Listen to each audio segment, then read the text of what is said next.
You know, I just wanted her to go away, and that's how we got her to go away. I don't really know. I didn't really understand it in that specific moment. What happens when a moment meant to create pure joy inside a ballpark turns into one of the most talked about controversies in sports this year? I didn't like the Karen part of it, but I did almost appreciate the Philliness of her situation. At a Phillies game, a home run wasn't just a highlight, it became the spark for viral outrage. Drew Feltwell came up with that baseball after a scrum in the crowd, and he gave it to his son. A baseball that should have been a kid's dream souvenir somehow transformed into a symbol of entitlement, frustration, and the strange power of the internet. But a woman confronted Drew, grabbing his arm, demanding the ball, and Feltwell told our Christian Benavidez that giving up the ball was worth much more than the souvenir. In the middle of Citizens Bank Park, a routine tradition unfolded. A father caught the ball and proudly passed it to his young son. That single act is one of the most cherished rituals in baseball. So that's from behind.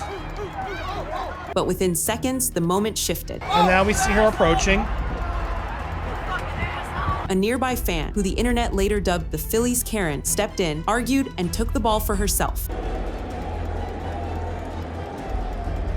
Cameras captured every second, and the reaction online was explosive. Clips spread across TikTok, Twitter, and Reddit almost instantly, with thousands weighing in.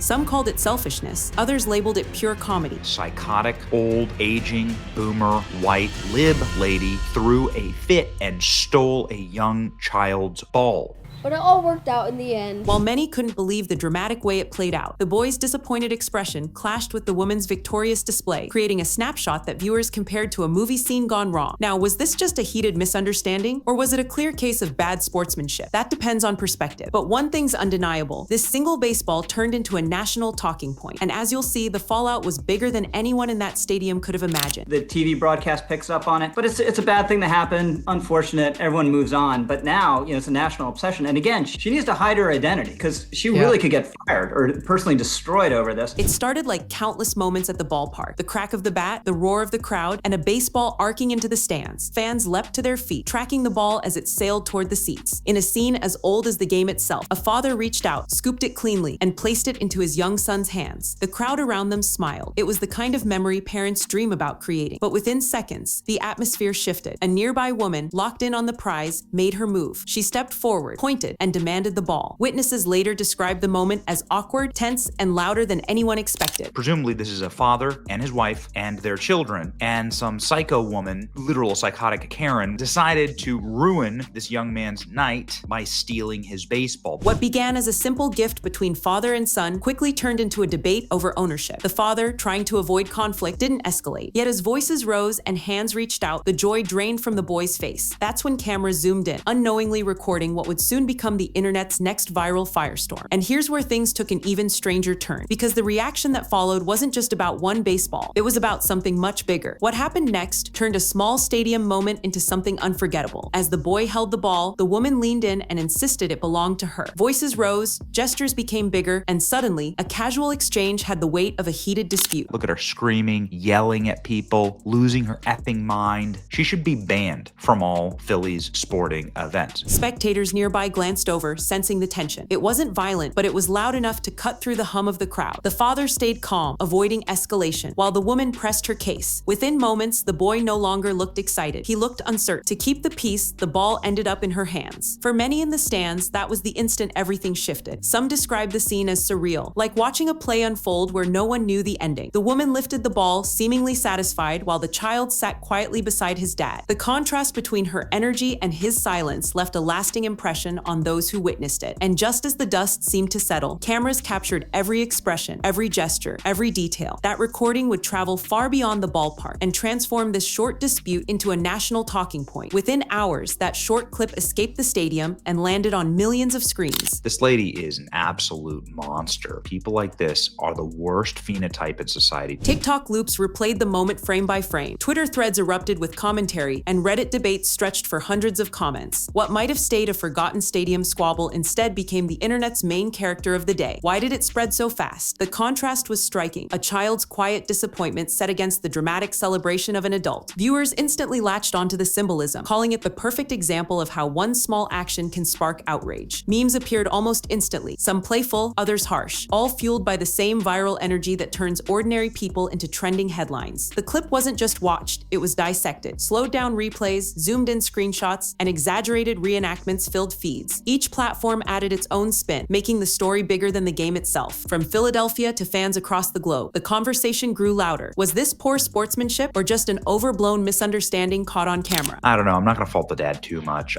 I would have, of course, never allowed that woman to take the ball from my child, but I get it. A lot of people don't like confrontation. Opinions split, but one fact was clear. This baseball had become far more powerful than anyone expected, and the Phillies organization quickly realized silence wasn't an option. The moment the video went viral, the Phillies organization knew the spotlight was shifting from the field to the stands. In today's world, fan controversies can overshadow entire games, and silence often fuels the fire. So within hours, they stepped in. Stadium staff located the family, spoke with the young fan, and handed him something far more valuable than a scuffed baseball, a signed bat from a Phillies player. It wasn't just a gift, it was a statement. The team showed they valued the child's experience and wanted to preserve his memory of the day. For many, that quick response turned what could have been remembered as a disappointing outing into something unforgettable. Sports analysts later called this a textbook example of modern damage control. In an era where clips spread faster than press releases, organizations are expected to act fast, frame the narrative, and protect their image. By making the boy the focus again, the Phillies managed to shift attention back toward positivity. But the story didn't end there, because while the organization found its footing, the woman at the center doubled down with her own version of events. Bro was like, take it and leave me the F alone. That's right. And that's where the controversy took another sharp turn. Just when the story seemed ready to fade, a new twist reignited the fire. The woman at the center offered her explanation, insisting the ball had been taken from her. On paper, it sounded like a reasonable defense, but in the age of endless replays, no claim goes unchallenged. Within hours, fans and bloggers rolled the footage back in slow motion. Every frame told a different story. The father clearly secured the ball first, calmly passing it to his son. Her hands reached in later, never fully closing around the leather. The evidence was plain to see, and the internet wasted no time highlighting it. Sports writers called it a forensic review, with multiple camera angles dismantling her argument step by step. Eyewitness accounts from nearby fans echoed the same version. The family had possession from the beginning. The claim of being robbed didn't align with what was visible on screen. This wasn't just about a disputed ball anymore. It was about how quickly digital audiences can fact-check, dissect, and debunk in real time. And once her defense collapsed online, the conversation shifted again, this time toward exposing who she really was. And this is where the story took its darkest turn. The internet didn't stop at slow-motion replays. It went digging. Online sleuths pieced together seat numbers, zoomed in on ticket stubs, and scoured social platforms. His name is Lincoln, and his birthday is this weekend, and he got a signed bat, and his family got to meet him afterwards. Before long, her identity was circulating across comment sections and forums. What started as a stadium squabble had now evolved into full-scale exposure. Her anonymity was gone. Screenshots, memes, and even alleged personal details were being shared at lightning speed. For many viewers, she had become more than a fan in a viral clip. She was cast as the week's main villain, a living meme in Philadelphia's long history of sports drama. Yet with that exposure came a bigger debate. Had the reaction gone too far? Some argued the public response was deserved, fueled by outrage and comedy. Others warned that internet investigations often cross a dangerous line, turning a single embarrassing moment into permanent digital infamy. Regardless of where opinions landed, one fact stood out. In the digital age, even a single choice in a crowded ballpark can erase privacy in an instant. And this was no longer just about a foul ball. It had become a cautionary tale about the power of online judgment. This viral moment wasn't just about a baseball. It tapped into something much bigger. Why did millions of people care so intensely about a dispute between strangers in the stands? It shouldn't be a national story. I mean, it's just interesting and fun, but this is the kind of thing before the era of cell phones. It would have happened and people in that section would have known about it. The answer lies in how sports, entitlement, and internet culture collide. Baseball has always carried tradition. A foul ball caught by a parent and handed to a child is more than a souvenir. It's a rite of passage. That's why this clip struck such a nerve. Viewers saw that tradition disrupted, and instantly it became a symbol of something larger. The debate over respect, sportsmanship, and how adults behave when emotions run high. Commentators quickly tied the incident to Philadelphia's reputation for passionate, sometimes controversial fans. Others used it to spark wider conversations about viral accountability, how cameras, memes, and instant sharing amplify moments that once would have faded quietly. The question became less about who deserved the ball and more about how small conflicts now play out under the microscope of millions. For some, this was a reminder of why kindness matters in public spaces. For others, it showed how quickly digital culture turns missteps into moral lessons. And for everyone watching, it proved one truth: no moment inside a stadium stays private anymore. In the end, this wasn't just a clip. It became a defining moment of internet culture. The woman's identity was uncovered, her actions replayed endlessly, and her stadium outburst transformed into a permanent digital footprint. While the child walked away with a signed bat and a story to tell, she walked away with something far heavier. Here's the kid, nice little kid, you know, like it's just like a little kid. I don't know, what is he, 8 years old? And then he gets a signature and he gets to meet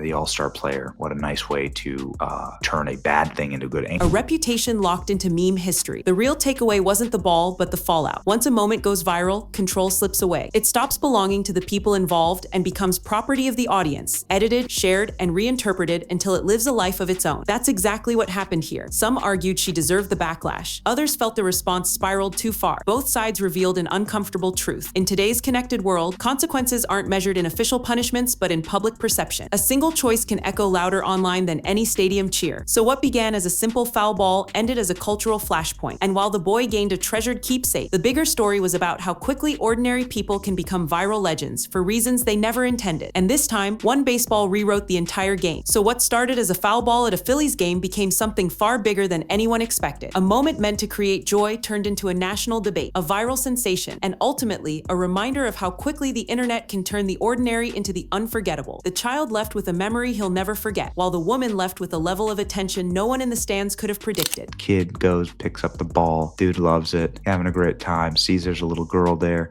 hands it to the little girl gets to take it home. There you go. That's how it should go, people. And this isn't the first time a viral moment has raised eyebrows. In fact, we recently covered another story where a comedian's bold take set the internet on fire in an entirely different way. If you haven't seen that yet, you'll definitely want to check it out right after this video. Here at Star Spotlight, we dive into the biggest viral stories, celebrity moments, and cultural flashpoints shaping the conversation. But now we want to hear from you. Do you think this Phillies ballpark moment was blown out of proportion, or was the backlash completely fair? Drop your thoughts in the comments because your take might be as interesting as the story itself. Thanks for watching, and we'll see you in the next Spotlight.